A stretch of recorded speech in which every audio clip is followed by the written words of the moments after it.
Siapa mak ayah ada anak macam ni? Berhenti manjakan anak dengan makanan. Anak baru umur 7 tahun tapi perut dah macam umur 30.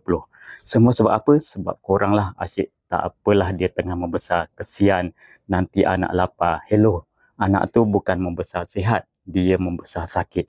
Tiap kali anak merengek nak makan itu ini, bagi je. Bagi banyak-banyak sebab sedap. Akhirnya anak dapat obes teruk masa kecil lagi. Korang tahu tak? Nafsu makan anak dibentuk dari rumah. Kalau dari kecil dah biasa manis, masin berminyak sedap-sedap dilayankan je, otak dia akan fikir itulah normal. Tapi nanti bila dah obes, siapa yang susah? Anak tu sendiri. Jadi tolonglah jadi mak ayah yang tegas. Bukan yang ikut suka anak tapi bentuk tabiat sihat anak. Kalau korang sayang anak, ajar kawal nafsu, bukan ikut nafsu. Sayang bukan bagi makan je, sayang tu jaga kesihatan dia. Tarik fit, tegur, korang kata warga asing, tolak terus isi tegurannya.